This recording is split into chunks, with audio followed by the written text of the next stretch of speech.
Well, like we've never had our phone number on our website, on any business cards, anything. We've only ever given people our emails. And so people used to think it was weird when we were working with more traditional businesses, but I feel like it's becoming more like normal that people just don't want to talk on the phone at all anymore. Calling's weird now. It feels like when people call you, you're like, what's wrong? You know? You're right. The panic. Dead? Yeah, I know. The panic. Totally.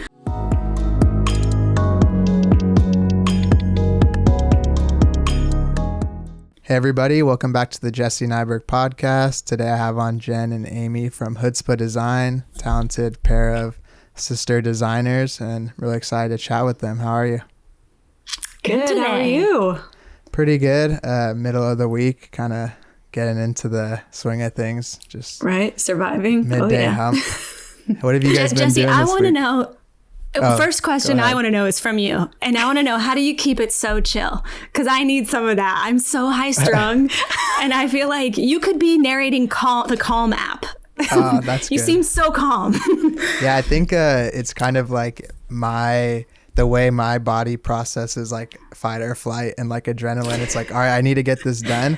And then when I'm done, I'm like, oh, was that good? I don't know what's going on. And I'm just freaking out. Right. But I could keep it together for like, I think after like 2 hours, I start to really, my normal self inwardly will shine spiral. through. Yeah. But thank you. I appreciate hilarious. that. That's a good thing to be for listening to someone's voice. It's better than annoying people. Yeah. You seem so cool under pressure. Like I could see, like, whether it's rightly or wrongly, you're projecting like, I got this vibes. All right, that's good, because usually I don't think I have it, so I'm glad to hear that. One thing you do have is your background light setup is on point. Dialed. I Googled and YouTube so much of that stuff, and I just gave up because I'm just not inclined that way. So you nailed it. Oh yeah, the one thing though I've yet to figure out, and it seems like most glasses wearers have yet to figure out, is when you look up and you have this like crazy thing coming off the light. I don't know how to fix it. But the thing that's even worse is in movies when they airbrush the whole lens just to get rid of that, but then it looks completely fake. It's just a big like Gaussian blur on the sunglasses, and you're like, well, that's really not real. So it's now like they're in an anime or something, and only when they look down you can see their eyes. Or like in New Girl when they just didn't give her any lenses. I'm like, I don't like that they're like treating us like fools. Yeah. We as audience members deserve more. We deserve more respect. Yeah. I guess they could have, for New Girl, they could have said like, oh, she's just a hipster, you know, that's why she doesn't even need these. Honestly, it fits. It tracks. There was that whole era in like 2008 when everyone was wearing fake glasses with no lenses. And I'm like, you people, we're all going to be ashamed of this in 10 years. Yeah, big glasses and snapbacks and stuff. And just Oh my gosh. That's like the LMFAO, I feel like, type of. Oh gosh, that's so embarrassing. Yeah. What kind of stuff have you two been up to this week with work and whatnot? Oh man. Well, we launched a font last week, which was like super exciting and is always just like such a stress relief when it's out and into the world and you're like, okay, I've done what I can. Now it's up to you all to use it well. Yeah. So we released that. It's called Chapman Ave, and it's this kind of like chrome dimensional layered font, which is really fun. I've never tried anything like that. Yeah. And it's crazy because like in a regular font, it's hard enough to kern everything, make sure everything looks great. This thing has like 4 to 5 layers, and you have to make sure every single file is exactly the same kerning and spacing. If you do one thing slightly off, it's all a mess. Yeah, because it has like the 3D, right, where it's coming off the back. Yeah, it's probably a disaster. I know. I talked with Sam, and they do like the Kern Club stuff. Oh right, he has the other guy, I forgot his name, that works on him. Justin. Yeah, with the fonts, he does all the kerning, and he says he spends like 24 hours on it sometimes. Wait, this is breaking news. He makes Dustin do all the kerning? I think that's what he's told me. I don't know. Dustin gets the shit work. Dustin. And Lamborghini has all the fun. I love those guys. They're so nice. At least I love it's everything like all they put caps out. usually. That I know, helps. they're so smart. Oh, they're so smart. smart. Why are we doing full Why? character sets? Why? Yeah, I'm sure it's harder to do kerning and all that stuff on like the fonts that are just more like I guess, like, for lack of a better word, basic, like just like a sans serif or something. It's It is like weird, you actually yeah. have to go in and make sure everything's perfect. Right. I know. The best kind of font to start with would be something that's not supposed to look perfect. It's supposed to be a little quirky and wonky because it's very forgiving. But yeah, the sans and like really nice serifs, like they're definitely... I find that easier. The hardest thing you could do is a script because everything has to perfectly lead into another thing. Yeah, that's true. It's a nightmare. Also, it's just like, it feels like everything's been done before. Yeah. So figuring out what you want to like invest your time in, that's been a hard one for fonts. And stuff that I like that I think is interesting and new is quirky. I know that most people won't want to buy. People do need another sans serif that's not just using like, you know, Arial and Helvetic. I don't think anyone's using Arial. But you know how the Land Boys they used Hobo on the Stumptown rebrand? And I'm just like, we got to bring some of these old fonts that got ruined by being included on all like, you know, Windows programs and stuff like Times and if Arial. We could bring back Myriad. If we could make Myriad cool, like we would be. I don't know. I think I'm just bad at. Is that the one that is Myriad? The one that's just the Illustrator, like default. Yeah, one, right? just like the standard. It's like I just hate it because I always have to look at it before I changed it, and it's just there. Like it's like a virus, you know. It's just always coming back. Right.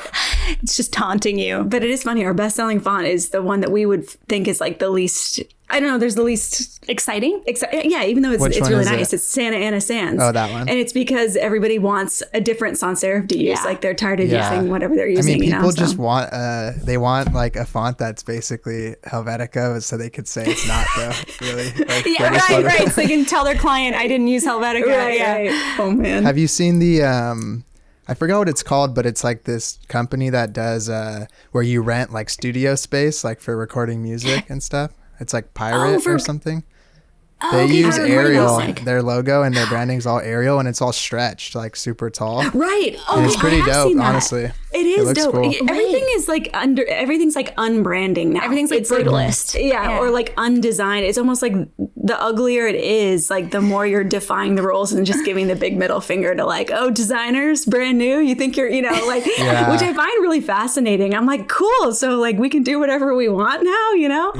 But yeah, I saw they had an article about it, and it felt like a reach a little when people are really trying to like pack the methodology in there, but they were like, our studios are open to everyone, and Arial is a font anyone could have, so like we used it. Oh my gosh. I was like, oh, that's They're like, good, and even save. better, we don't have to pay for licensing. Really, exactly. because it's included standard with any. Oh my gosh, that's so funny. Do you both do the fonts, like, or is it one of you that does most of the type design? Amy started it, and then she showed me how, and now we're doing a brand font for SeatGeek, which was one of our bigger brand projects we've ever done. It's pretty much like Ticketmaster and then another person and then SeatGeek as far as like the big 3 ticketing groups. Oh, okay. So that was really, and when they said, let's do a brand font, I was like, oh, dreams do come true, you know, because that's what, you know, I don't know, you always kind of hope for that because then you're getting paid up front, you know, to do something that takes a lot of time. Right. You know, with most fonts, you're just hoping that people will buy them at the tail end, which is always a calculated risk. So. What was kind of the inspiration for you two to start doing that? Because obviously you've been designing for a while and you started the studio and everything, but did you always plan on coming out with typefaces and stuff? You know, it's funny because when I think back, like when we were in elementary school, like we always used our artistic talent as like social currency. So like I was always the girl in class, even though I was a total nerd with like braces, pigtails every day. My mom dressed us till we were in 6th grade, like real bad. And she made us dress the same as twins in different colors. It was horrifying. And but the kids would still come to my desk and be like, Amy, will you write my name tag? Because at the beginning of the year, you got to write your little name tag that went on your desk.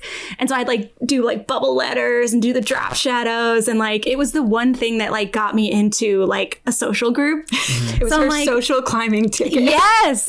And so it's funny though, because it's like I was doing lettering all the way back then, which makes me laugh because it's like everyone doodles, we all do the doodle thing. But I was like, man, I was doing those letter forms like way back when. Yeah. Well, and I think a lot of people who do logos and branding, like after you kind of use typefaces and get used to that, then you start customizing the typefaces after you outline them, of course.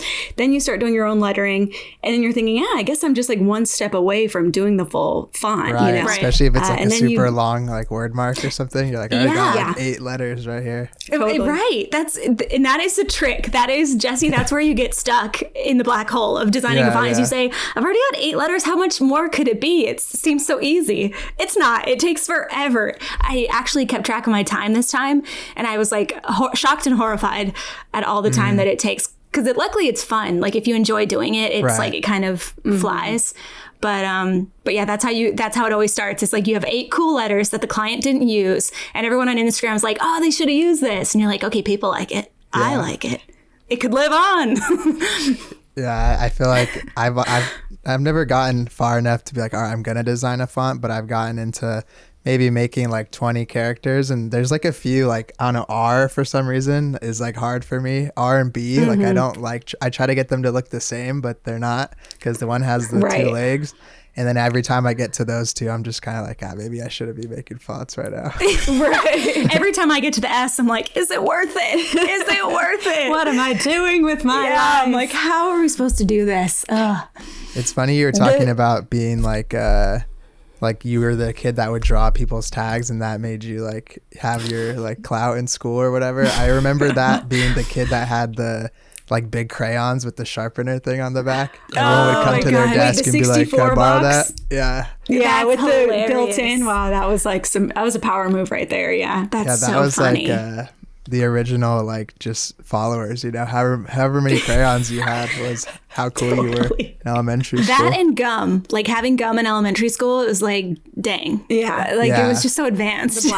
When you open the gum and everyone's like just looking over, you know. Like, yo, hey, you want to hang out? And it's like before you had to convince your parents that you needed a whole pack of gum. You know what I mean? Like, I don't know. It's just, it's a lot going on there. It's basically money there. So you gotta get it. I was curious, what's kind of, I guess, back to something more design related. I was wondering, what's the process kind of for you two?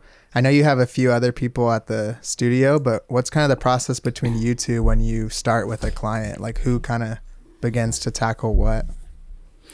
It kind of just depends on who has the time and then who shows the most interest. We kind of divide it up by like, okay, if someone's really interested in it and they want to, or if it kind of came because someone liked something that one of us specifically did, then we'll usually, decide it that way. But we also have our strengths. Like Jen is the best when it comes to like messaging and brand voice and that kind of thing. Okay. So if they need any kind of copy, I'm like, Jen, you got to get in here. Same with web. Jen does most of our like web design stuff. So if it's either of those 2 categories, automatically I'm like, Jen, you'll have to spearhead this. And then I can like jump in and tag team on where I can help.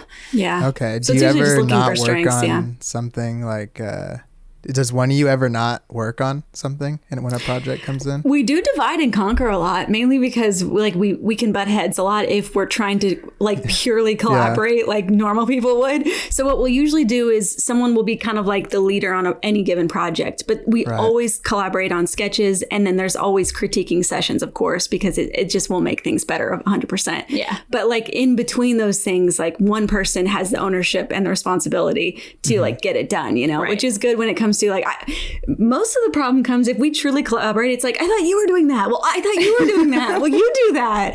Instead of it's just like someone just needs to like take ownership. And then the other person just adds insight, when we get stuck in the weeds or whatever. Right, for sure. And then we also have, a Slack channel and text threads with friends to also add even more external like help and stuff. Because you just can't get enough eyes on the job, especially when you're trying to work fast and you don't have a big team. Right. So. And you're small, like, is it 4 people at the studio? 4 of us. Yeah.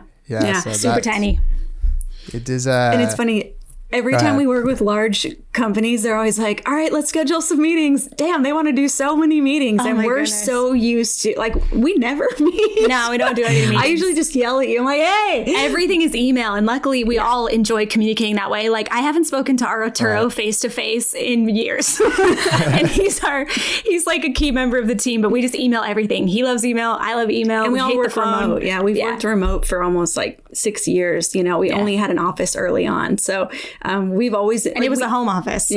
Yeah. And that's part of the reason we went out on our own is we hated the studio, like going into the office at a set time, leaving at a set time. So we're all in this because we like that freedom, and yet we still have to get things done. So we do have, agreed upon deadlines and stuff, but we're just really good at managing things around like Trello boards and email. And then we're all just like good with schedules. So how do you separate then like the studio and the house or whatever if everything's set up in your home?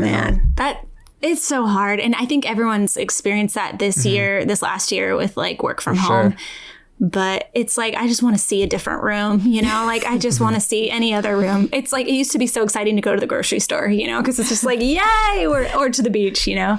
But now, I mean, luckily now we get to go out a little bit more. But yeah, I think the key is like Jen has to remind me more than I feel like you're pretty good about your boundaries. But for me, she's always like, I'm off the clock. I'm not talking about work anymore. So you can just like check back with me tomorrow morning at 9 a.m. Right. Like, oh, okay. Yeah. But we do have our, like, luckily in our place, we have like an extra bonus room, and it's detached from the house. So we have to leave to go to it, which is kind of nice, because then it's like we have to lock it up at the end of the night and then go back, you know, to the main house or whatever. So the work from home office does feel more like a separate like space. Luckily it's not like just like me getting up from my bed and going to a desk in my bedroom. Although when we first started Hoodzpah, that was very much what it was. It was like my bed, my desk, and then Amy down the hall in the apartment we were renting, her bed and her desk, and us just yelling down the hallways. Jen, I sent you an email. Right. Yeah, my old apartment, like right after college, it was like pretty much you spin your chair around and you can just fall into the bed, you know, and then you just wake up and turn back around. We've all been there. Yeah. That's good that you have the separation. I've been reading this book called like Deep Work, and it's all about like how a lot of work in people's work days, like shallow, like responding to emails and getting interrupted and all this stuff. But they were saying like some of the most like influential people and successful people, they all had a separate area. Even if it was in their house, they'd have it detached from whatever their home life was. Dude, that's so it. Because even like in my office area, I have it where it's like right next to my living room, but it's like there's enough of a corridor, and I hung up beads, and like, you know, like I'm really trying to like separate it out as a place that I can leave and feel like, like I got out of there, you know? So I think that is like, even if it's a placebo effect, like just trying to create some sort of like boundaries, you know, bookshelves, whatever you got to do, curtains, you know? Right. Also, I feel like so many people have, like, especially designers, like there's a lot of young designers I talk to, we get into this habit of like, we just kind of work forever. Like there's no real like 9 to 5 or whatever. But then I kind of realized like, if you can't get the work done in those times that you set, then you're probably doing something like inefficient or wrong. You're not supposed to be having to work all day, 12 to 12 or whatever. Oh my gosh, this is such a good test, because I started thinking that too. I'm like, gosh, I didn't get anything done on my list. Like for a while there, I was feeling like I just wasn't getting anything done. And I'm like, what am I spending my time on? So I started time tracking again, which we used to do when we first started our company, just to like figure out how to quote responsibly and make sure we were spending our time wisely. And it's funny how as you like kind of get out of that habit and you're like, I'm great at what I do. I'm fast. I work fast, you know, and then you realize like I was opening Instagram like every 30 minutes and just like, you know, and then having to like go back and get back on that task, or like even just answering emails as soon as they come in, instead of like setting out kind of blocks of time when I try to answer emails. Like I was just wasting so much time, like switching tasks, checking Instagram, doing stupid stuff. And it was such an eye opener to like, it sounds micromanagey, but to like blocking out my day. And Jen, you do it a different way than I do. Oh, you really do, especially if you are working from home or if you work for yourself, because you don't have like a boss that's like hovering over you with like meetings and setting up the schedule for you. You have to do that. So now I check my emails like twice a day, and I have set times. I check it in the morning just to get any fires put out and like make sure clients know when to expect things so that they're not like worried.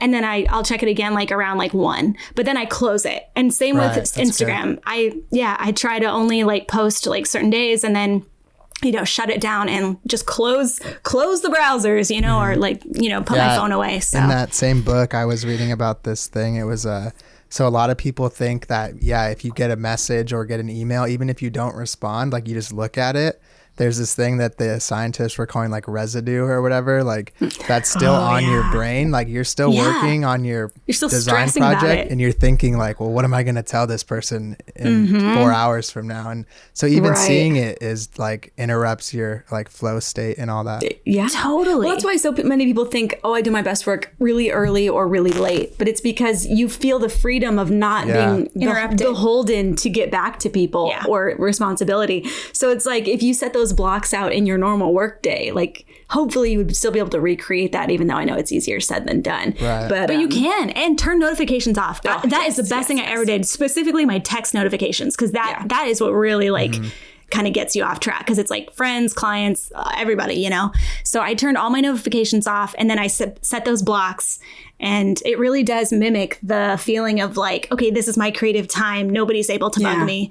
And if a client can't, if like the 3 hours between those 2 email windows that you're checking, if something burns down within that window, like that was like a out of the blue rare scenario. Most people will be fine with 5 hours in between. Yeah. You know what I mean? Like they'll survive. They'll survive. There's nothing, it's not the end of the world if you don't get back to them within 3 to 4 hours. Like I always tell everybody, like I try to get back to people within 24 hours. You can even put it in your email sig, you know, just so people know. We have this weird like agreement as society that like if you're not getting back to someone, like it's rude or something, or like you're expected to be at everyone's like instant like call, which is like so not sustainable and absolutely crazy. Like people wouldn't just expect to go to your house whenever they wanted and walk in and start talking to you. Unless you live in Kentucky. Damn, we went to visit my grandma. And I swear we came in our rental car and literally 5 people just stopped by unannounced and we're like, Ruth, who's here? I saw a strange car in your yard. I saw a strange vehicle.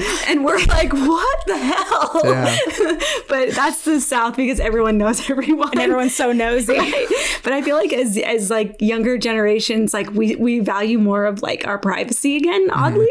And I'm saying we. Well, anyways, I'm somewhat young. But it is interesting because oh shit. And just, setting up, like letting people know, like setting up boundaries, right? So, well, like we've never had our phone number on our website, on any business cards, anything. We've only ever given people our emails. And so people used to think it was weird when we were working with more traditional businesses, but I feel like it's becoming more like normal that people just don't want to talk on the phone at all anymore. Yeah, calling's weird now. It feels like when people call you, you're like, what's wrong? You know? You're right. The panic. Dead? Yeah, I know. The panic. Totally. But that being said, I still like to do a kickoff call with our clients where we do at least a video call because I want them to know that I'm for them. Yeah. And I feel like in email, it can be really hard. You start to read between the lines because you don't have any social context for like, you know, voice modulation or facial cues. And so you're just like, do they hate me? They used a period. Do they hate me? You know? Yeah, for better or for worse, I feel like the call, you know, is half of my like pitch in terms of like, it could be a bad thing. Like, oh, my design work doesn't speak for itself. But on the good side, it means I'm able to, I feel like I need to articulate like why I'm the right person to work with them rather than if I just show them my work. It's most people can all do similar things. It's about like giving them your voice more. Oh, that's 100%. Yeah. I thought you were going to I just going to say 100%. No, but it's true because it's like at the end of the day, like I was just talking to my client. They were working with this printer. We had everything set up. All the packaging was ready to go to the printer. But this printer was just being really just like not helpful, not they kind of had an attitude almost. And it's like, this is a crazy like time in the world. Like, don't you need work? Don't you want work? Like, why are you being kind of weird, you know? And then they were like, oh, that the quote they gave, and they tried to erase it and doing all this weird stuff. So my friend was like, you know what? I found a different printer. Like, it's a little bit more expensive, but they do, you know, better work. And like, their team is so helpful. And I was like, he was like, it's worth it for a little bit more to get this, like a better attitude. Yeah. So I feel like you're totally right. Your personality and your way of working is like 50% of the sell, you know? Yeah, for sure. I was wondering, speaking of like kind of how people work and things, what are some of the, you guys can answer this separately. I don't know if you'll think the same, but what are some of the benefits and challenges of working together as like family, or for more as like sisters? Right. Here's the drawback. Here's the drawback with anybody that you love. You would never treat a stranger the way that you ridicule and like treat the ones you love the most. It's crazy. The shit that you'll say to your loved ones, you would never say that to a stranger. It's because you feel too comfortable. And so I think that's like, Jen and I always have to remember that like within these walls of this office, like we treat each other like coworkers, like, because it can quickly be like, you never listened to me. Remember that time in 7th grade? Always got the top bunk bed and it's all over again now. So it's like really easy. And even when you work somewhere for a long time, there's always like those, you know, employee kind of like tiffs or like personalities that just don't blend, you know? And it's like learning how to like get over the little stuff that's just like differences of personality and like learning that when we fight about like client work, it's because we want it to be the best. So it's like trying not to take it personal and always just being like, listen, I really think that, if we're going to do the best job for this project, we need to consider this, so I don't know, just try not to act like sisters at all. But in some ways it's better because we can be brutally honest with each other. True. And a lot of times when you're working with coworkers, you do kind of have that like tiptoe. You don't want to hurt their feelings. And what's interesting, not to make this about Matt Damon, but I was listening to an interview with him on, I guess it would have been Armchair Expert or something, the podcast. But he was talking about how him and Ben were working on a project. Ben first name. Who are these people? Affleck, everyone. If you don't know what I'm talking about, Matt and Ben, get out. Dak Shepard podcast too? Is that what we're talking about? Dak Shepard's, Armchair Expert. Well, anyways, Matt Damon was talking about how Ben Affleck asked someone to watch the rough cut of his film and tell him what he thought. Well, this person at the end of it was like, all right, I'm going to treat this like there's a body on the table and we're doctors. Okay. And they were like, oh, okay. And so, and like, how do we save this life? Like, don't think of this as like just something fun that you want to do and like take it personal. Let's treat this like this is not about us. We have to save the dying body on the table. And I thought that was so fascinating because a lot of times we do treat things way too personal, but it's not always about us. And when people give us feedback, you've got to, do you want this thing to live? Do you want it to be the best it can be? Then, take some outside critique, It's so hard tack sometimes. A story.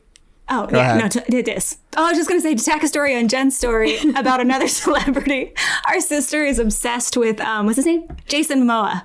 And he keeps doing all these films. So she'll make us watch all these Jason Momoa movies. Well, he is like really got this loyal, like, friend group, according to her. And they all make movies together. And they're all only mediocre because I feel like when you work with friends, you're less likely to be like, who's the best? Like, who, do you know what I mean? Oh, to be more critical. To be more critical of like, that wasn't a good take. Do it again. You know what I mean? And it just kind of gets meh. So I feel like you do have to be open to feedback the minute that you're like, oh, it's just like, it looks great. I don't want to, it's my vision, or, I don't want to be mean or I don't want to be rude. It can be like a slippery slope down to mediocrity. I don't know. Is that? Yeah, I get that. Especially harsh. with like the actor like analogies is the people around them, like, I don't know. It seems like they're like yes men, they just want to they just want to be an extra in the next like Avengers, so they're not going to tell Aquaman anything. Like, totally. They're like, bro, this script is awesome. Like, but I get a part, right? Yeah. Right. Yeah, I always find that too. Like there's some people I know that are really good with it and there's other people that ask me and I tell them and I know that they just wanted me to say it was good. Yeah. Like, they don't even want, they just want like reassurance rather than feedback, and that's just like weird confirmation bias like type thing. Mm-hmm. I got really bad about like, because we were teaching class for a while, so that we were supposed to be giving the students constant feedback. So now when my friends send me things, I'll just start critiquing it. I'm like, I should start asking first, like, did you want my feedback or is this like ready to go and you're just sharing this as like a friend and it's the like client done. already posted it and they're sharing it with you. You're like, what, you're gonna keep that font? And they're just like, what? I like so I have this client that we pretty much grew up with in our businesses. We started with them when they started their business, but it's been 10 years and I gifted them, this sounds crazy and you should usually never do this, but they've over the years have paid us so much money. I gifted them a logo because I realized the one they had was just like, it needed a few minute tweaks that would make it so much better, but it kept the same spirit. So, and I was like, you all probably won't even notice the difference. That's the weird thing, but I'll notice and it'll make it a lot better. So I gifted it to them and they were like, oh my gosh, it looks so amazing. It's just so unfortunate that we just paid 10 grand to get all the signage done. Oh no. Oh, damn. It's just one of those things, but they repaid to do it because that's how much they like it. Looks better. That's I cool. But I would never recommend just gifting a logo. I did what's it called? It was like spec work, but it wasn't because it was for school. Like I did an independent study project with like the branding professor at my school. And he said, all right, I want you to find like the worst logo in the city of Chico and redo their branding. So I went to this coffee place. It was like Brave Coffee. And the logo was like pretty bad. And even like the non-design people were like it was one of those ones where everyone was kind of just like, I don't understand. Like right, why? It was like a backwards B and a backwards C, but the C was before the B. So it was like Brave Coffee. It just looked weird overall. Yeah. And I redid it. And then we did the project and he was like, so did you pitch it to them? And I was like, no, I didn't know I was supposed to. Is that like rude or whatever? He was like, trust me, like everyone doesn't like this logo. And I go in there and they're just like, they were like really offended. They were like, we love this logo. Like our someone in their family like made it or something. Of course. And I was it's always like a niece or nephew. A loved one who just passed or something. I made like a little brand guide and I just left it on like the counter. I was like, all right. I just left. Your face is somewhere in a break room and it says banned for life. It says, do not serve this man. No more flat whites for you. Yeah. But yeah, I think, people, that just goes back to with like the feedback thing. People are so invested in their thing that it's hard to disconnect sometimes from being like just it's not personal and it shouldn't be personal. Some people can maybe just be mean, but it usually isn't. Yeah. Well, and that's why it's so important to have your personal time, which is easier said than done, especially when you have like a family and kids. I don't think either of us do, and so we kind of have a little bit more luxury. You were talking about the after hours. Those are the times that if you are working, that should be stuff that you can do for yourself, not client work. And that's where you have the freedom to test new things and do stuff that most people don't like, but you like, and that's okay. And like keep posting that and keep working on that on the side. But still accepting feedback, but there is a place for doing something that's exactly what you want to do. And that passion work can often lead to some like really interesting stuff that other people wouldn't have even known to ask for, Yeah, it has for me, like with clients, but also with a few of the jobs that I've gotten hired at, like as an employee.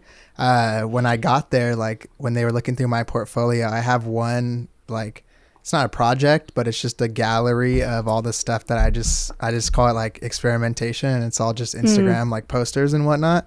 And they, like every time I go to interview, they're in there. They're like, what about this one? What about this one? And I'm just like, so all these like case studies and shit like don't even matter. Like they just want to see like the posters. And I think it's because there's a lot of people that don't do that.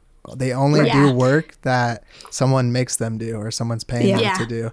And I feel like if you're not willing to do your own thing, then I don't know if you really like it enough to be doing it. As harsh as that sounds, it's kind of like, shouldn't you want to do it for fun? That's why we all started doing this stuff. Right. Yeah. Or you just won't maybe fulfill like your full potential. It's like the great part about this job is that it does pay well, considering that like the barrier for entry is like fairly low in certain cases. Like there's, community college programs or like, Skillshare options and things like that. But I agree. Like if you have to take your own personal time to try out the things that your clients would never let you try out, but could be like a really cool style for you to own or something like that, Yeah, it can. But it's a difference between someone who probably ends up being more of a creative leader versus someone who maybe might end up being more like in a production style role, which there's a need for both, true. Luckily. Yeah. But it is interesting though with design, because it's like if you're too good at ideas, you can easily get yourself placed into a position where you never design again. Right. Where you become the creative director who technically has all the power, but never touches a computer. Right. Which I hated. And that's why I love having a small studio like we do, because you can be the creative director and also like you're also the grunt working on it, but it gives you the power over both sides, which I love, Yeah, being like a director, I had to art direct a kind of like campaign / photo shoot thing for this when I was working at Art of Sport. It was like this body care like athlete company. And I remember when I was organizing this stuff for my portfolio, I was asking people like, how should I incorporate this? And they were like, what'd you do? And I was like, oh, like art direction. Like I did the kind of helped with the set and set up all these different things and the packaging. But and when I laid it all out, I was like, oh, I actually did a lot. But in my head, I thought I didn't do anything because I wasn't the one photographing, Yeah, it is. And it's so funny because then you get to the point where there's so many, like sometimes these large agencies who have a lot of people working on one project, and then they all leave that agency and go somewhere else. But then like 20 people are claiming that they rebranded like Chase Bank or something. And you're like, no, but who did it? Like, I want to know who was each person and what were their roles. But that's not really always how it works. No. Like you said, there's so many collaborative pieces that it's like each one of them can claim that because they all had that, that team approach. But you see that funny. With album art, it'll be when they're nice enough to tag like the people that were a part of it, it'll say like, team, and it's just like this. It'll be like so specific. It'll be like texture, and it'll just be like some person that just like texturized the album art or something. Oh, no way. Like VFX, like painting, photography. And I'm like, damn, this is cool because you got credit, but it's also makes you probably feel like no one knows what you did unless it's like, I guess photography that's so is obvious. Funny. Yeah. I don't know. That's awesome. I think it's good though, at least that a lot of times they don't even give people credit, which is it's crazy. Annoying thing. But I think sometimes if you're at like an agency or something, that's kind of I guess whether it's good or bad, that's kind of the price you pay for being involved with the whole thing is you don't get the individual like accolades. Credit, right. But then when you leave, you get to say, I did that whole project in a vague sense that no one really understands. Yeah, that's funny. Oh my gosh. True. How do you divide the work that comes in with your other employees now that you have 4 of you now? Well, there's pretty defined roles because me and Aim almost always work on the initial branding and creative. And then Arturo, who's Jimenez, who's an amazing designer, he really helps us build out systems once like a lot of like the brand decisions are decided, So once it comes to like, applying that more across the system. He does like illustration too, right? Yeah. And he's the one who has like the really attention to detail, which I'm lacking. So he's like, good.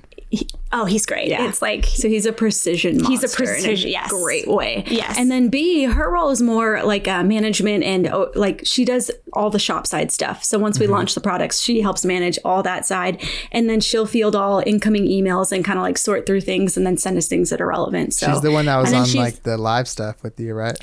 Yeah. And she helps us do the live streams. And she's recently been learning design. So she sometimes helps with like production work, which is really fun. Yeah. We're teaching her the ropes on the side. Keep it, I think I read somewhere that you keep it small like that for a reason, right? Like you probably can expand at times, but you'd rather not. Yeah, I mean, just for the reason we were just talking about, we're kind of greedy and we love to do the work. We don't want to just be like saying you do the work. So I think for that reason, we like to stay small. Also, there's just like the freedom to be able to pivot so much easier. Like if we want to start focusing more on, building out more typefaces and fonts, like we can do that like that. And we don't have to worry about like, oh no, we need to have enough work for, these 3 employees. So, or, if you're going really big, 15 to 20, it's a full-time job just keeping people in work and also hopefully work that they like to do. So when we're small, we're able to like cherry pick from what comes in. And then the other perk is we get to refer all this amazing work that we can't take on to our friends who are, and so we're still kind of like, it's still a great system and everybody kind of gets what they want. Yeah, I heard you talking about that. I was listening to a little bit of the thing you did for, I think it was like Adobe. It was like with that Nick guy and someone Office else. Hours. I forgot his name. Office Hours. Yeah, Andrew. Andrew. And you were saying, what were you talking about? I totally forgot my point. Staying small. Oh, yeah. Damn, I forgot trying to think of these people's names. I did that earlier and lost my thread. Luckily, you started talking. I was like, all right, yeah, she can pick it up. I know, that's so funny. Yeah. But we do. We like staying small. Oh, one thing though, I think it was because there was that I was watching because I wanted to make sure I didn't like completely say like, so how'd you get into design or whatever and like ask all the same stuff. I was also rewatching the nose thing that you did with Contino. And you guys were kind of talking about being like recognized and stuff. And I was wondering how, like, you and him, and you said not as much, and he was like, oh, it's so cool. Like, someone in New York will be like, that's John Contino or whatever. Yeah. And I was wondering kind of, how do you guys feel about this idea of, like, designer, like, celebrities and stuff like that?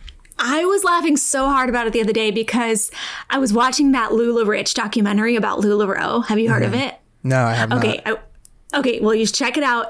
It's honestly fascinating because it's a total pyramid scheme, multi-level marketing scheme that got completely out of hand. And it started in like 2016 and just like exploded to be like a $2 billion company in like a matter of years. And it was a total pyramid scheme. And they accidentally, like, I don't even think they really meant to, but it got so out of hand. But watching these conferences they put on for their teams, I was like, it was just like design conferences can be, where it's a little bit like, I don't know, it's a little bit like they think they're celebrities, you know? Yeah. Not like anybody in the design world does. But I guess the whole thing is like it can be easy to buy into your own importance when it's such a small group. And so, you know, everyone's just aware of each other, you know? Yeah. So it's like, and of course, Contino is the top. Yeah. I mean, he is one of the, I find like he's an incredible designer. Him and like Jessica Hish and like Gail Anderson. There's a couple that are like, you know, the people very that we all look up recognizable. to. And it just makes sense because it's like you go to conferences and you see them so much that, you know, they kind of become the celebrities of your world, which is fun. And I think it's good to have people to look up to and that who are willing to share their experience. Like, I think it's amazing. When I first got into design, I used to be like, who needs conferences? Like, just do the work, you know? And then I went and I was like, I'm so inspired. Like, it was incredible. It's cool to hear how other people got to level up in their career or, you know, learn a new skill or whatever. Like, it's actually, they're really helpful. But there is, just like with anything, there's like a delicate balance of, same with like what we were talking about with celebrities. Like, in any industry, it's easy to buy your own BS a little bit, where it's like, I'm the best. No one can tell me anything because I know everything that's the best. And it's like, well, and I think never stop learning. Contino would laugh too because he was cracking up when he found out that his name was on famousbirthdays.com. Right. And so it's like he knows that it's just like kind of his laughable. But, you know. But I think the people who don't let it get to their head, like Contino and like Gail Anderson, when we saw her at, I think it was Dribble Hang Time in... Oh, no, it was at Creative South, I think. And she's like legendary designer who used to design for Rolling Stone and like all these legendary Rolling Stone covers. And everyone's coming up to her after, Gail, oh my gosh, you know, you're the reason I wanted to get into editorial design. Yeah. And do you want to come out and drink with us after? And she's like, no, I'm just going to go back to my room. Like, she just was so chill. And she's like, I just want to watch TV and go to bed, you know? Like, but props to her for not being like on the shit, you know? It can be easy to like kind of, I don't know, get in your own head, but it's like, don't let it happen. Maybe it's just like an echo chamber too. Like, I think that maybe this design celebrity thing doesn't exist. It's just the people that I talk to talk about these people that way. Because I talked with Aaron Draplin on like one of my first podcast episodes, which was like, kind of like bittersweet because it was like, that's like, was like probably my holy grail, and I just got him like instantly, and I was surprised he even wanted to do it. And then I was telling people that don't really care about like art or design or anything, and they were just like, who the fuck is that? Like, why are you so like why are you so nervous to talk to this guy with this big ass beard? He just looks like a normal guy. And I was like, you guys don't get it. Like, this guy makes crazy, but it is human logos. Nature, isn't it? It's like human nature to... Well, I mean, and you can't help it because you look at like follower counts, you look at, and just from pure visibility standpoint. Or just body of work. Yeah, he's at a lot of conferences, and understandably because he's such an interesting and like likable person, because he's just so hilarious with it. So if you have a good like, you know, talk, like you're going to be recognized and you're going to keep, you know, getting more exposure. So you just become known. But it's just funny. That's like what Keith Richards from Rolling Stone says, not everyone can live on Mount Olympus. So he's just talking about how it's like it takes a special kind to be a god. I'm like, all right, cool, gosh, but it is funny. Like, I don't know, it's all, we make these people into these things. Like, that's you know. true. Also, I feel like in my generation, there's like the next wave of that, and it's not as much a celebrity like conference and all this. It's like an influencer with like social media and stuff. Like, there's some people that everyone knows even more than like, you know, Draplin or Gail and all that, because they're only on Instagram. They never even went to school. They're just like self-taught designers. This or whole they're like big on new wave, TikTok or whatever. And that's and then that person's just like a 22-year-old like guy that's just like in their mind probably still like learning a lot, you know, and all these people are like, this is my favorite designer or whatever, which is crazy to think about. It is fascinating. It is wild. That's like Cal Lauren. What does she have, like 1 million followers on YouTube? Like, she's like beyond more well-known than probably some of the people we were just mentioning. But, but that's kind of that's the power of if you know how to use like social, like YouTube, like how to make a video, how to like, if you're willing to share your process, like Kel has those videos that like show her making a logo or a t-shirt from like start to finish. Like she's sharing something that used to be like you had to go to 4-year college, you had to like get the right job. Yeah, like there are things that used to not be like readily accessible. So I think that there's something really cool about like the people who are sharing and being transparent rising to the top. I think that's pretty cool. I think it's a lot of people I talk to that are anywhere from maybe 16 or 17 to like 26, maybe on like the higher end. All these people they know, like Kel and stuff, they really put a lot of weight on like the transparency and like not, because like so many older design people were like very like gatekeepy and kind of just like, I'm not even going to tell you what font this is because I did this project or whatever. And I feel like it made a lot of people have to go to the other extreme where it's like you can't ever have anything for yourself. So I think we have to come maybe somewhere in the middle, but you need both those contrasting voices to come with, like, it's like politics too, kind of, you know, like you need both extremes to get people to somewhere in like a reasonable middle or whatever. 100%. And that is like a lot of those, like the people that have like stayed relevant from like maybe the previous generations are people like Brian Collins, who shares so much about his like design thinking, or like Draplin, who is like almost will go on any podcast to help share his like advice. And, you know, I think the people who are like, who have good intentions are the ones who are sticking around, as opposed to like when we first got into design, we were working at this magazine, and a friend of ours was like, you guys should go to some networking events and like meet some other people, you know? And we went to this like networking meetup, and everybody was, just like you said, so gatekeeping. And of course we were like 21 at the time, and you know, they were like maybe 45, and it just felt like you're trying to steal my clients. Like nobody wanted to be like, no one wanted to be helpful at all. And then I met some people on Twitter and that were the exact opposite. They were like helpful. They'd help me figure out my rates. They were like just really generous with info. And those people have like just gone on to climb, you know, in their industries because they're generous. They're generous, with their information and their time. Also, they're not insecure about their position in whatever they're doing. Like, if you're worried that some college student you're teaching is going to take your clients, then you're not deserving of the clients, probably. Like, that's weird. Why are you so scared? You know what's so funny? It's the perfect example is Billy Ray Cyrus, who was mildly known for He's a one-hit Don't wonder. Break My Heart, My Achy Breaky Heart, the line dancing hit of the 90s. But it's like, that would have been the end of his career, but he saw a promise in, you know, someone else. And Lil Nas, right. And by showing interest and like giving of his, you know, not like he made Lil Nas made himself. I'm sure Lil Nas just brought him in. Exactly. But by just probably showing interest and being interested, and not just being like, oh, this isn't my kind of music. And when you're self-aware that it's kind of like funny that he's in there, you know, he's not like afraid to be like kind of the joke of it in a way. Like he didn't take himself so seriously to think like, no, this isn't how you do it. Like he just joined in on someone else who he could have easily felt threatened by, and that made him have a second career revival, you know, or maybe a third if you count the second career revival just being Living Through His Children. Just being Miley Cyrus's dad was his second.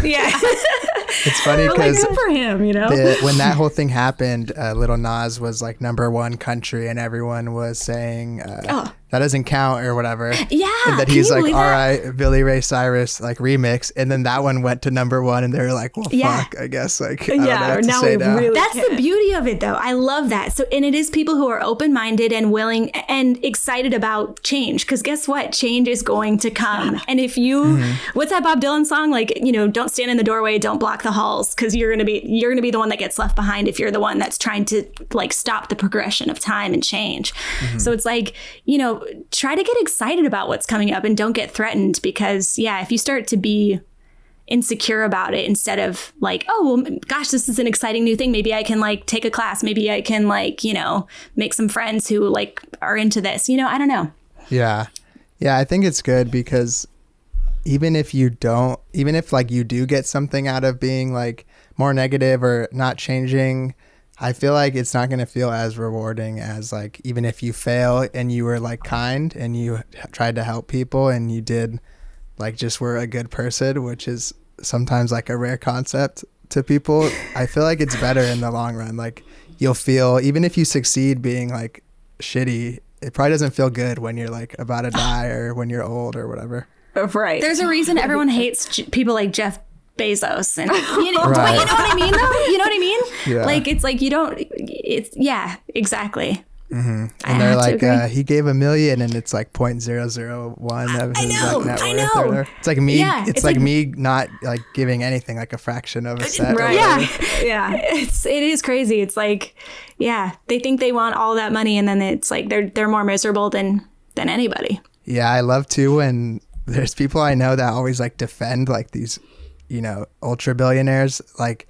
And I'm just like, why do you care? Like, you don't even have, you're not going to ever make that much money probably. So why do you care how much tax like that bracket or whatever pays? And they're always looking at it like, well, in the future, I'm going to be like him. So I don't want that to happen to me. Like, you know? You gotta respect that person for thinking they're going to be a billionaire. Damn, that is dreaming big. They are not letting any kind of reality like creep into their dreams. Right. So good segue into like some business stuff. I have your book right here. I bought it probably like a year ago or so. I still use the bookmark, but I had to get the book off the shelf. What was that like writing? Because I mean, I do a lot of writing now with like design stuff and trying to write scripts and writing out ideas for internet stuff and YouTube and whatnot. But like writing a book, I don't think if I would ever be able to do that. What was that like as just like designers diving into book writing? Seems difficult. Yeah, well, I mean, it kind of just came out of people just asking us the same questions over and over again, you know? Totally. About how we started. And no, actually, we were invited to do a talk at, it was our first talk ever, and at Creative South. And we were like, well, what are we going to talk about? We have nothing to say. We've never done one. And he said, well, just explain how you started your business. And we hadn't really ever even thought about it retrospectively. And so by the time we had written down what we did and then like Googled what should have been done, we had 60 pages of notes, and we're like, we could never give this as a talk. Literally, people would just die of boredom. And we gave some of it as a talk, and then the rest of it we're like, well, let's package this and like edit it into something that we could put up on the site, and it will be helpful to someone, you know? Because we were getting so many emails of like, how'd you start your company? I love the kind of work you do. Like, how do I get into this? Just like every day it felt like we were spending like a couple hours answering these emails, and we wanted to because people had helped us in the same way. So we were like, you know, trying to pay it back. But it was just taking so much time. So eventually we just, you know, got it up as a book. And then it wasn't really very well done. So then when it started gaining traction, and we had done a little bit of like actual like teaching at the Laguna College of Art and Design as well, we kind of used all of that and then like rewrote it and then actually officially released it and like marketed it. Because before we kind of just like hid it on this part of our site in hopes no one would click on it. Because we were so find worried out that we just had like, you know, figured this out along the way and hadn't been to school. And we were like sure that it was all wrong. We're like, this can't be right? I mean, I don't know why. It's just like the stupid chip on your shoulder when you don't like have the degree. Yeah, we didn't have the degree. So I think we had a chip on our shoulder way too long. Yeah. Like if anyone's out there saying, I'm not sure if I can do it, but you're already doing it, then you figured out how to do it, you know? Right. So it's like, don't question yourself anymore. You're already there.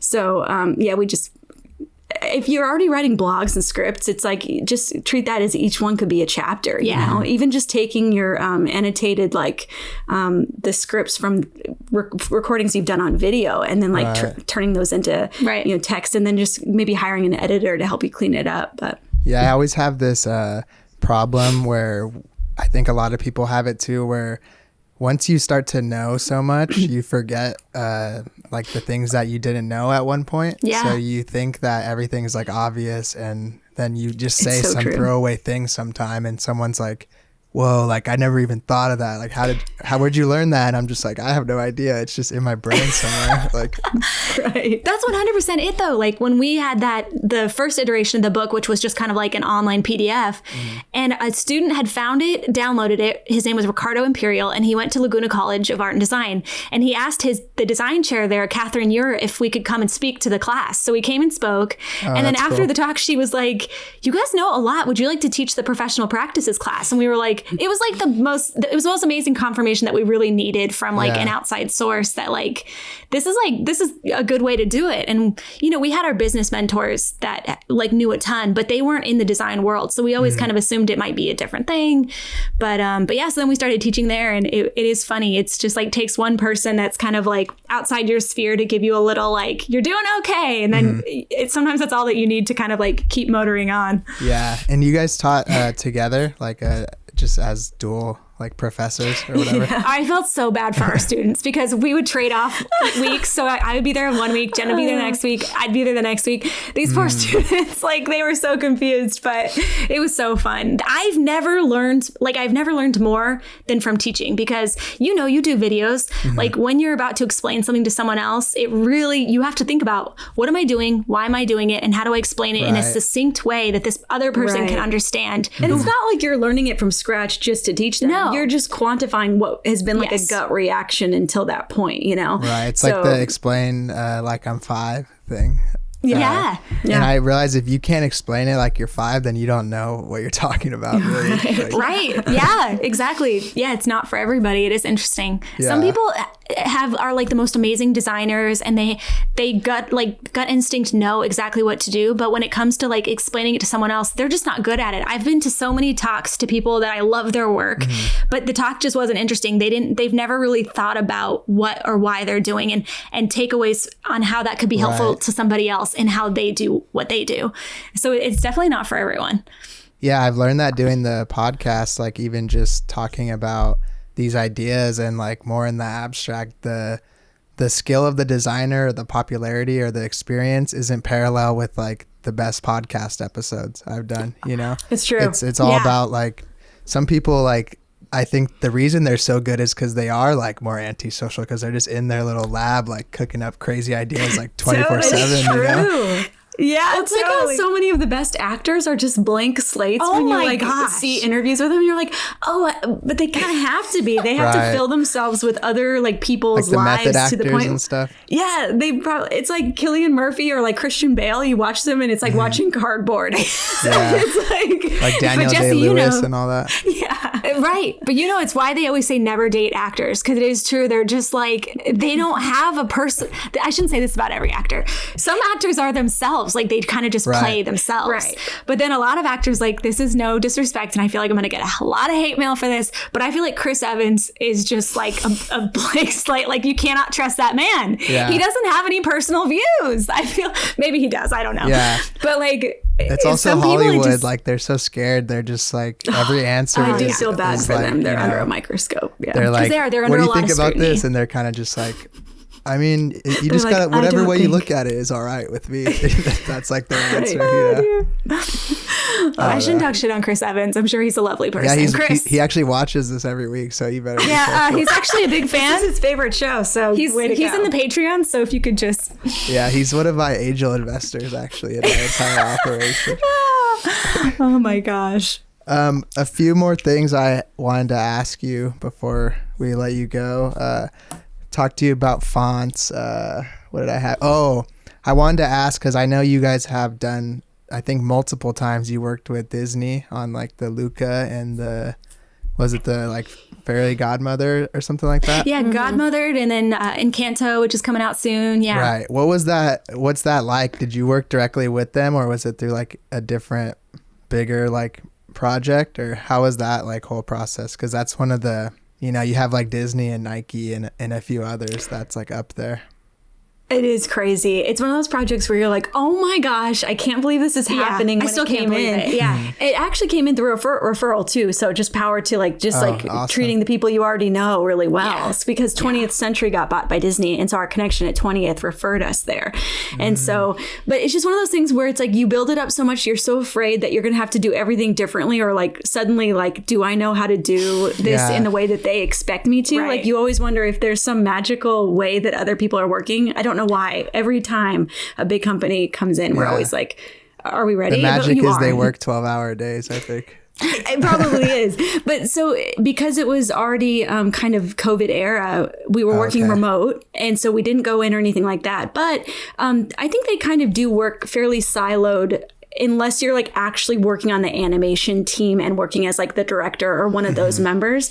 But like the marketing creative is kind of its whole other separate thing, like that happens separate. And it's actually so separate that in a way that we were kind of surprised about, you know, it's just really interesting. So we work directly with the art directors who like do the whole marketing campaigns for rollout. Yeah. And so it was really cool to just like, I mean, they have a great vision for, you know, what they're, you know, wanting, but they also, a lot of times you're working very early stage. Right. And so they can't show you that much because either it's not final or they're just, there isn't, you know, you don't have clearance. Like everything is so secretive, you know, they have to make sure, because Jen and I always laugh, but remember that year that like A Bug's Life and Ants came out, or it was basically like two identical movies, and one by DreamWorks, one by Disney, and you just know someone like breached an NDA. Totally, because their security system now is like, I know, it's like Fort Knox. Yeah. It's crazy. I worked, because reason I asked is because your relationship with them seems a lot more direct because you guys are the agency. But when I worked at this like big agency out here that did like key art and all that, we worked on something for like Disney adjacent. It was like Paramount maybe or whatever, like something they own, and they were in between of like buying it. And it was like crazy. Like we had like the secret to like the world, like every draft had to be like shredded. We had different like tags to like get into the building, and I was like, geez, they just like, they don't mess around with this. No, and it all goes back to A Bug's Life. No, I'm just kidding. I don't know. But you're right. It was. That's probably the hardest thing about working on movie things is like sometimes you're working 2 years in advance. Not usually 2, but maybe like 1.5. I worked on 2. That Free Guy movie. Cool. That's amazing. I haven't worked at the job I worked. That job I was working there like 2 years ago, and it barely came out. Like it's insane. Sometimes they don't even know how the movie's going to end when you're working on the movie title treatment, and so you're kind of like, okay, but is it generally a happy ending? Like, so you're giving all these like, which is kind of fun. In fact, it made me really impressed with how many movies are made well, because there are so many moving parts to making a movie and having it come out well. It's amazing that any of them are better than just mediocre, because there's so many people. Especially with like Disney Pixar. I mean, they're just like bangers every time. Every single almost, time. It's like a complete winner, you know? So it was really impressive, honestly. Yeah. Yeah. But if there's any advice I could give, it's like whether you're working with Disney or like, you know, the coffee shop down the street, it's usually, if you have a good process already dialed, it's usually the exact same process. Don't like question everything you know. It's just the same thing, but just with someone who you're like that much more excited. You just have to sign 30 NDAs. Exactly. And then you have to shred and burn everything. Yeah, how'd they keep like you guys in check being like remote and like in a different city? You just have to sign a lot of stuff and verify with them at the beginning that you have the safe, you have all the things. So they checked off with us that we had all those things. Yeah. Oh, and there's a ton. You have to like we had to get all sorts of systems in place. But yeah, it was really fun. And our friend Neri Rivas, he actually worked on Free Guy movie as well. But he works over there, and he's like one of the he's vice president of like marketing something or other.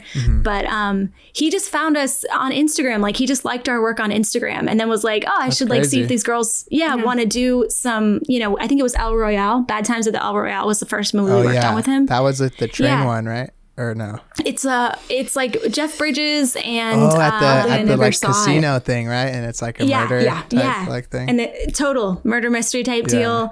And but it was so cool, and it really is that small of a world. Like just like you were saying earlier, the design world is really small. So it's like if you're posting work for fun, and like you do, Jesse, like all your stuff is so fun on Instagram. Like I love it. And thank you. That shows through. That's the kind of stuff that gets you noticed, just like you said. And of course you have to have the big clients under your belt, or like some clients, real world clients under your belt, just so they know, oh, this person is like going to get me work on time, and they know how to work with clients, you know? So it's like a balance of both. Yeah. So you never know either. Like people ask me about a lot of times, like getting clients and stuff, and sometimes like there is, as much as you can explain, like I made a video recently like where I think are the best places I find clients, but some of the best stuff I've gotten, there's no way I could have intentionally like made it happen. Like I worked on this podcast logo for like the biggest Twitch streamer pretty much, and the guy that's part of it, his friend just hit me up on like Discord saying like, I saw your work in this random like design Discord where you shared like your Instagram post. Do you want to work on this? And I was like, what the hell? Like, this is such a not place to find clients. I thought it was just like a Isn't that random? community. And I could have never said, like, you want to get clients? You go on Discord and you share work with your friends, you know? 'Cause that's like... But it's true. That's how we got to work on a podcast art for like Sophia Bush, her podcast Work in Progress. Yeah. And a couple others for my friend Rob Hollis. He has like a production company that produces all of those, like Armchair Expert and stuff like that. But it's like, he just DM'd me on Instagram. Like, again, just like people always say, like, is social media worth it? And if you're running your own studio or trying to get freelance work on the side, like, it totally is worth it. And use the hashtags and don't be ashamed, because it does That's work. probably what it boils down to. It's like, you're someone who seems like confident, and like at least you're willing to like put yourself out there, and that's the hardest part. It's like, whether it's Discord, you know, Wherever, Reddit, wherever it is, like just being willing to share, because you just don't know who's watching, you know. And Reddit's people where are you always go watching. if you want to not get confirmation bias. Like, there's I so don't know why mean I over said torn there. to shreds. I was just trying to think of something like really random that you would never like go out and set out to do. Right. But. Yeah. Social media is good unless it isn't, you know, as long as it's not right now. Like, as long as it's not the bulk of you're just doing it and the design is slacking, as long as but sharing your work, if it's already created and stuff, like, you don't, it'd be hard to argue that it's like takes up too much time just to write a caption and post it or whatever. And put it up there, yeah. I know that is the problem. I feel like some people get so into it, they're like, my fans need to see something from me. It's like, you need to get some sleep. Like, you need some time off. You need, like, you know, if you're just making it to get the likes, then like that's not necessarily the most healthy way. But like you said, like, if you're making something because you're trying a new style, or like whatever it is, or it's something you're really passionate about, like that always comes back around. Yeah. The last thing before we get out of here and go over to the Patreon like Q&A thing I wanted to ask you is, what's like the favorite project you've worked on with you two at the studio? Oh, I think for me, it would definitely be all the Disney stuff we've gotten to work on has been like so rewarding, even though they haven't chosen ours in the end, because it's a very collaborative process. It's not like they're like, this logo that you did is it. Right. Like, they it's hire very much every like agency in Hollywood. It's insane. That you're going up against like 4 other incredible people. So it's pretty rare that like, and I think they also still tweak in-house, you know? So it's like, but even so, just being a part of something that's so big, that's like, then you get to watch it when it's over and you're like, I had a small part in that. That was really cool. Like, that was really rewarding. But I think the biggest thing for me is like seeing other designers use our fonts is like the coolest thing. And being like, oh my gosh, like I never would have thought to use it that way. And they used it in a new and cool way. Like, it's just so rewarding.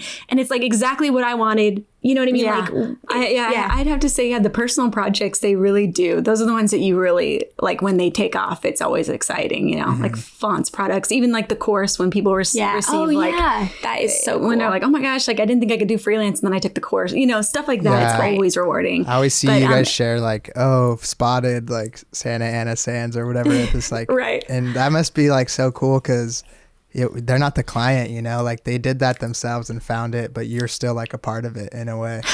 Totally. Yeah, it is. It's so cool. And it's super rewarding, especially because like, I don't know, sharing things among your designer friends and like getting a sign off feels like really good for some reason. I don't know. It's like, oh man, this other designer who I really like is like using these fonts. Like every time Josh Noom uses my fonts, I'm like, Josh Noom, he's so good. Yeah, that's dope. Yeah. And I think, for you specifically, I always see people post about like the mug that you guys made, and I feel like, that's cool. We made a mug that says Cooper Black or Helvetica in the streets, Cooper Black in the sheets, and I don't even know what it means to this day, but it just makes me laugh. We just cracked up when you said it one day, and we were like cracking up so hard, even though we didn't really understand why it was so funny. Like clearly the ludicrous like link is hysterical. Yeah, exactly. But it sells really well. I think that's why it's popular, is because it's so like meta. Like normal people so just look at it like, all right, they're like what? Whatever that means. Exactly. Yeah, but other than that, I really appreciate you guys taking the time to chat with me, and it was awesome. Yeah, thanks for having us on. It was a blast. This is so fun. Yeah, and anywhere Hoodzpah Design, you can find their agency online, and Hoodzpah Design is just the Instagram handle as well, right? Yeah, for almost everywhere it's Hoodzpah Design. If you search Hoodzpah, it's just us and a Jewish rapper, so you'll find us easy. Yeah. Okay. And on YouTube, it's just Hoodzpah. Okay, yeah, and I see you guys are doing a little bit more on there too, right? With the live streams and I saw that one you did where it was like a tutorial and you were at the pool. That was cool. yeah. We're it's just like an excuse to get like weird and fun with it. Be creative in a different way. Okay, cool. Well, thank you again, and go check them out, everyone, and check out the Patreon if you want to hear the questions that you all asked. And we'll see you next time. Thank you. Thanks, Jesse.